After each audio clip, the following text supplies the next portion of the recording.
Bonjour et bienvenue dans cette rencontre depuis le Parlement européen.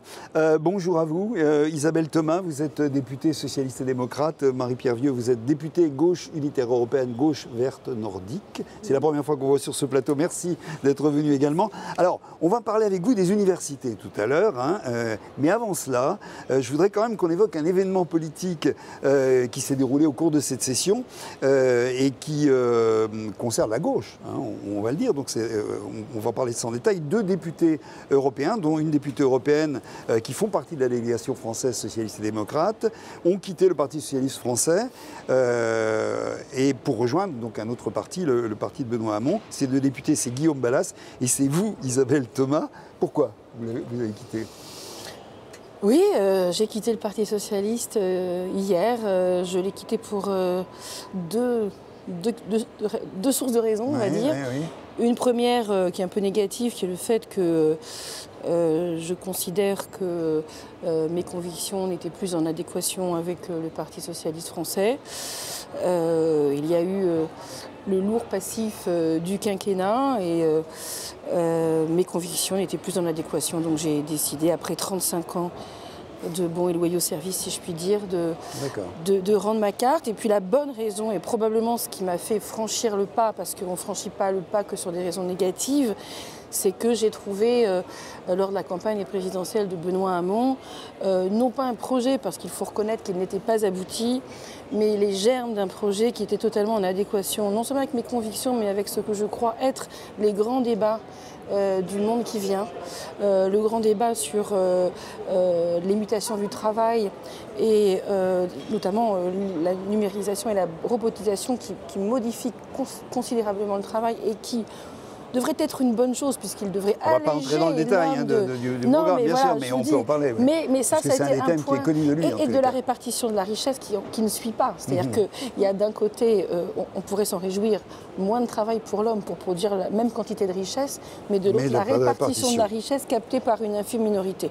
Et puis évidemment, les grandes questions liées aux mutations écologiques et aux mutations démocratiques. Juste une autre petite question. Est-ce que le fait que vous ayez quitté le parti en France, alors on va faire comprendre à ceux qui nous écoutent cette question-là, préfigure, est-ce que ça a une importance au niveau de votre engagement ici au Parlement européen dans le groupe socialiste et démocrate? Est-ce que ça en a ou pas? Est-ce que ça change rien? J'allais dire oui et non.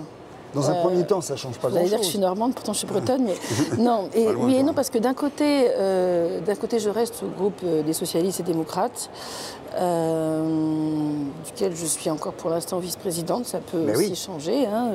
Mais donc je reste au groupe des socialistes et démocrates. Et d'un autre côté, c'est d'ailleurs ce que je fais depuis le début que je suis élue ici, j'essaye de travailler avec toute la gauche et avec toutes les délégations à gauche, qu'elles soient... on va lui poser la question, Marie-Pierre Vieux, bien sûr. À la GUE, que ce soit avec... je signais cet après-midi aussi un papier avec Yannick Jadot sur la pêche. Donc voilà, d'abord, j'ai toujours dit, moi, je n'ai pas d'ennemis à gauche. Par ailleurs, et j'ai pas d'ennemis non plus, là c'est ma différence avec Jean-Luc Mélenchon, je n'ai pas non plus d'ennemis dans aucun pays de l'Union européenne. Je travaille avec l'ensemble des délégations. Alors, on va parler avec Marie-Pierre Vieux. Vous venez d'arriver il n'y a pas si longtemps, puisque vous êtes la suppléante de Jean-Luc Mélenchon. La numéro 2. La numéro 2, pardon. La numéro 2, excusez-moi. Non, je ne suis pas la doublure. Non. Donc, il n'y a pas... Votre pratique au Parlement européen elle est neuve. Elle n'est pas très ancienne, c'est ce que j'allais dire. Mais est-ce que ce que vous voyez là, en ce moment, ça vous semble préfigurer quelque chose au niveau de ce qu'on pourrait appeler une recomposition de la gauche, y compris au sein du Parlement européen? C'est vous qui avez dit le mot, Isabelle Thomas. Est-ce que vous l'interprétez un peu comme ça? Est-ce qu'il y a quelque chose qui est en train de se passer là? En tout cas, ce que je sens au sein du Parlement européen, que je ne pouvais pas obligatoirement trouver dans la politique française, en tout cas dans la dernière séquence, c'est une bouffée d'oxygène. Parce que c'est vrai que pour le moment, on a vécu plus l'atomisation de la gauche qu'une recomposition ou une reconstruction. Et là, on est confronté à différentes expériences assez proches. Dans le groupe GUE, on a les Portugais, par exemple, avec le Bloco, le Parti communiste portugais. On peut avoir Syriza, avec toutes les difficultés qu'il trouve en Grèce. On peut avoir ce qui se passe en Espagne. Et donc, évidemment, qu'il y a de l'effervescence, d'une part. Et puis ensuite, il y a des éléments pour retravailler une identité de gauche. Quand je dis moderne, ça ne veut pas dire qu'on est en train de faire table rase de tout ce qu'on est. Je pense qu'Isabelle, elle est socialiste, elle le restera. Moi, je suis communiste. Moi, je pense qu'on appartient toutes les deux à la gauche historique. J'ai toujours une vision de classe de la société. Absolument. Et je pense par contre qu'il faut la décliner dans l'époque qu'on vit. Et d'autre part, la deuxième chose que je trouve et qui est importante, oui, c'est qu'il y a des passerelles ici. Il y a des passerelles sur des questions bien précises, sur des dossiers précis. Des passerelles à gauche, on s'entend bien. Des passerelles à gauche et tout particulièrement des passerelles en France, finalement. Parce que, quoi qu'on en dise, quand même, on a un poids prépondérant de la gauche en France qui a participé à construire des repères, y compris une identité historique avec des acquis qu'on continue à défendre, qu'on veut transformer. Et donc, oui, c'est plutôt quelque chose de positif dans la période. Alors, on va arrêter, on ne va pas commencer le débat parce que bien entendu dans les mois qui viennent et les années, on va avoir l'occasion d'en parler bien sûr, mais vous êtes deux femmes de gauche, vous le disiez toutes les deux. Vous pensez qu'une voix de gauche plus forte, j'allais dire, est possible dans ce Parlement? On en parle souvent autour de ce plateau, on dit on est d'accord, vous êtes souvent d'accord sur un certain nombre de choses, mais on ne le retrouve pas. Et il n'y a pas d'identification à ça en fait dans la tête de ceux qui nous écoutent, du public en général, il n'y a pas forcément l'identification au sein du Parlement d'une gauche forte, alors qu'elle est numériquement, j'allais dire, quand même représentée de manière impressionnante. Mais d'ailleurs, elle gagne beaucoup de batailles. Quand elle est unie, elle arrive à diviser parfois une partie de la droite et à gagner des batailles. On l'a vu récemment sur la Chine, on l'a vu récemment sur les femmes, sur l'environnement, les questions d'emploi, même sur le commerce international, ça commence. De migrants. Donc il y a de migration. Ouais. Donc on gagne quand on est unis, quand on travaille ensemble, on arrive à gagner des batailles parce que le bloc que nous formons est suffisamment puissant pour fissurer le bloc en face. Donc oui, bien sûr. Bon. Et si je puis ajouter quelque chose, oui, juste. On va fermer le. Oui, mais il faut bien montrer qu'on n'est pas sur une question du rassemblement qui est incantatoire. Absolument. Oui. Et sur l'Europe tout particulièrement, on a eu le débat tout à l'heure en aparté, mais on est aujourd'hui face à la fois à une offensive libérale, parce que l'Europe est en crise, et à la fois face à ça, à du repli également. Et moi je crois qu'on n'en sortira que par une perspective progressiste européenne et qui sera portée sur une identité de gauche, et c'est ça qu'on a à travailler. Qui pourrait presque être aussi quelque chose qui est, on le dit souvent aussi, qui a des conséquences nationales à un moment donné, c'est tout à fait possible. On ferme la parenthèse et on revient à Isabelle Thomas, toujours députée européenne, il n'y a pas de problème, mais vice-présidente de l'UNEF-IDE de 85 à 87. Si je ne me trompe, et à Marie-Pierre Vieux, présidente de l'UNEF de 94 à 97. Pour parler de quoi? Pour parler de la réforme de l'université. Alors c'est bon, on va en parler dans le contexte français, puisqu'il y a une réforme qui est en cours, qu'on commence à en savoir un peu plus là-dessus. Les questions d'éducation ne sont pas de la compétence de l'Union européenne. C'est vrai, mais en même temps, ce qu'on dit là, ça concerne aussi beaucoup de monde, et ça concerne aussi l'Europe en règle générale. Ne serait-ce qu'à un certain moment, on pourra prendre des exemples peut-être dans d'autres pays. Alors, vous avez étudié en détail cette réforme qui est présentée par le gouvernement français à l'heure actuelle. J'allais dire, dites-nous déjà, il y a un point central qui est le problème de l'accès à l'université, c'est de ça dont tout le monde parle le plus à l'heure actuelle. Dites-nous l'une et l'autre ce qu'elle prévoit précisément, autant qu'on puisse le savoir clairement, normalement on devrait le savoir clairement. Qu'est-ce que prévoit cette réforme? L'une ou l'autre, peu importe. Elle prévoit un parcours d'obstacles. En réalité, c'est-à-dire que, alors elle se sert du prétexte, l'épouvantail du tirage au sort, qui, il est vrai, est totalement inadmissible comme ça rappelle quand même les pratiques militaires du 19e siècle. C'est vrai que c'est incroyable, mais n'empêche qu'elle se sert de ça pour dire, attendez, vous allez voir, nous on va tout régler. Et en fait, elle prévoit un parcours d'obstacles pour l'étudiant, pour le bachelier, d'abord pour le bachelier. D'abord en lui imposant, dès la fin de l'enseignement secondaire, une espèce, soi-disant, un accompagnement, mais qui en réalité est une décision de la part du conseil de classe de choisir pour lui et à sa place une orientation, ce qui n'a jamais existé. Et deuxièmement, même quand il a cette possibilité de suivre l'orientation qu'on lui a attribuée, on lui prévoit un deuxième parcours d'obstacles avec ce que l'on appelle des attendus, ça c'est la novlangue macroniste, qui sont en réalité des prérequis, en réalité des éléments de sélection que pourront choisir chaque université. Et donc évidemment, là, comme nous l'écrivons dans notre papier commun. Ça peut être, d'abord, je ne sais pas moi, des compétitions sportives, ça peut être, connaissez-vous, citez-moi Claudel, ça peut être... l'université a besoin d'eux, voilà.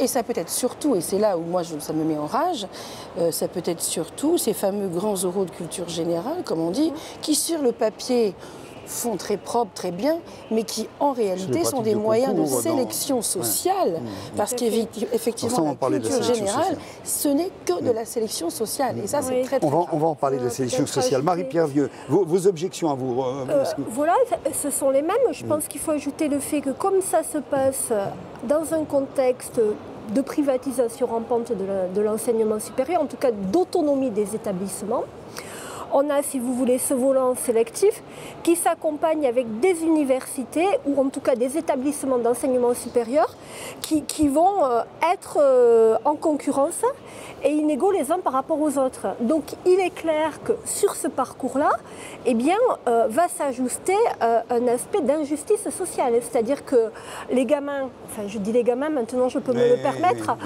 qui viendront des milieux les plus défavorisés, eh bien, seront fléchés vers des filières courtes, voire techniques.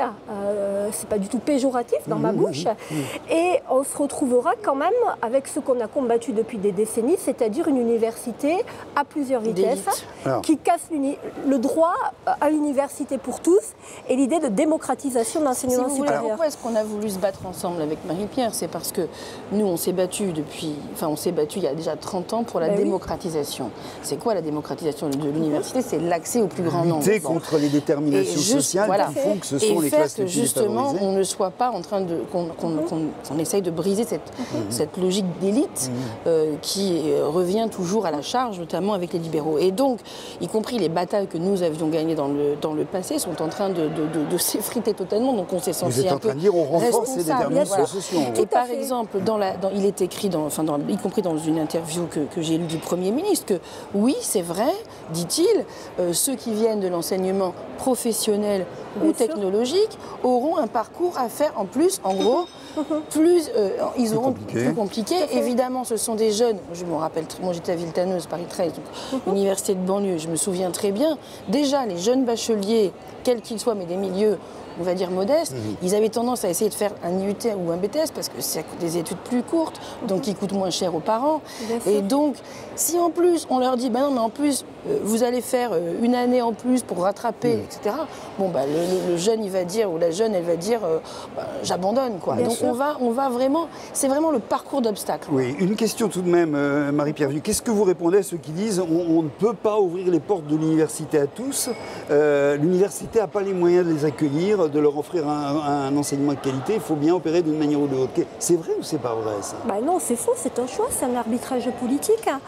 Moi, quand je suis arrivée à l'université, le Parti communiste portait l'idée de flécher une partie de l'argent du surarmement vers l'enseignement supérieur.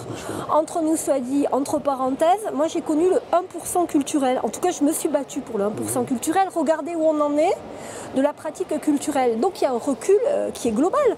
Moi, je pense qu'aujourd'hui, Macron fait un certain nombre de choix qui sont malgré tout des choix qui étaient déjà en germe. Il peut décider d'amener une classe d'âge non seulement à l'université, mais une classe d'âge qui soit formée, qui travaille en lien avec la recherche, ce qui ne veut pas dire qu'il n'y aura pas dedans une diversité d'enseignement. En vérité, c'est la conséquence austéritaire, pardon de le dire. Tout à fait. On a effectivement un gouvernement libéral qui conduit sur le plan des services publics une politique d'austérité avec des réductions budgétaires. Ça a commencé par l'université d'ailleurs avec les fameux 300 millions supprimés dès le mois de juillet dans le budget des universités. Donc forcément, parce que la seule solution pour ouvrir les accès, pour éviter ce fameux tirage au sort totalement insupportable, le seul moyen, c'est d'ouvrir effectivement des postes, des classes, des universités. C'est le seul moyen. Et là, il n'y a plus besoin de sélection. Pourquoi est-ce qu'il y a besoin de sélection et de puis on sait qu'il y a des besoins. Voilà. Alors l'université vit... Et en plus, c'est pas de faire un pari d'avenir, pardon. Bien sûr. L'université vit des réformes. J'allais dire, vous représentez, vous avez connu une une part importante de la vie et des réformes dans les universités. On est toujours en réforme dans les universités, c'est normal. Mais est-ce que celle-ci vous paraît, et pour quelles raisons, plus profonde et plus grave, d'après ce que vous nous dites, que les précédentes parce qu'elle instaure un système. Oui. Elle instaure un système, cette fois-ci, c'est un système assumé, politique, de sélection. Oui, elle individualise la question. Elle individualise la question, que ce soit, je le disais tout à l'heure, dès la terminale, ce qui est terrible, parce qu'un jeune en terminale, moi, combien de jeunes j'ai vu avec tant qu'ils n'étaient pas bacheliers ou même la première année d'université, un peu se cherchant, et puis se révéler à l'université. Donc là, on va en plus tout le monde n'est pas mature à 16 ou 17 ou 18 ans, je veux dire. Donc on a le droit d'attendre un peu et d'ouvrir des portes. Et l'université, elle avait malgré tout, l'accès libre à l'université a cette possibilité de, malgré tout, donner une chance de se rattraper ou de se révéler voilà. Et ça, c'est fini. Enfin, si la réforme passe. Marie-Pierre Vieux, je partage complètement, parce que projet de Vaquet, c'était le refus massif d'une classe d'âge à l'université. Là, on se trouve avec l'idée des déterminismes sociaux, c'est-à-dire qu'on renvoie au jeune et sa famille sa responsabilité à s'insérer et à trouver le bon parcours. Et ça se passe à un moment où c'est toute la société qui est retravaillée ainsi, y compris avec une part rampante de plus en plus grande du privé, parce qu'on a parlé de l'entrée à l'université, puis il y a les débouchés, avec un pilotage de plus en plus en lien direct avec la production, avec le développement du patronat. Donc je trouve que c'est extrêmement grave, oui, tout à fait. Juste un dernier mot, qu'est-ce qu'il faut faire? Qu'est-ce qu'on doit faire? Qu'est-ce qui peut se passer dans une situation comme celle-ci? Vous avez fait une tribune, bien sûr. Non. Je veux dire, ce qu'on a fait nous il y a 30 ans. Voilà. J'allais dire, ça ne va pas suffire. On ne va pas faire un truc, non. Je crois quand même qu'il faut continuer à se battre. On a été toutes les deux il y a une mobilisation dans des syndicats étudiants. Il y a une mobilisation à faire grandir. Je pense qu'il faut qu'il y ait un relais politique, d'intellectuels. Vous écoutez un gars comme Morin qui explique comment l'université peut construire un parcours citoyen, quand bien même au départ on ne soit pas voué à faire des études. Et je crois que ça fait partie de notre patrimoine. Donc c'est quelque chose d'extrêmement important. Il faut que toute la société se mobilise, effectivement, les intellectuels, les étudiants, les parents et bien sûr les partis politiques. Mais j'ajouterais une chose qui est encore peut-être plus grave dans ce processus, c'est que nous sommes, je le disais en tout début, dans un contexte de mutation qui, parce que les technologies vont très vite, les besoins d'adaptation des gens sont de plus en plus accélérés. Et pour ça, on a besoin de plus en plus d'enseignement, d'éducation et de connaissances. Et donc, on est en train de faire exactement l'inverse de ce qu'exigent les mutations en cours. Voilà. Merci à vous deux, merci à vous qui nous avez suivis et n'hésitez pas à retrouver sur le site de l'Humanité.fr 2 autres débats qui sont tenus ici au Parlement européen à l'occasion de cette session. Un sur les Paradise Papers, évidemment, un autre sur le glyphosate également important, on a fait le point. Merci à vous, au revoir, à bientôt. Au revoir.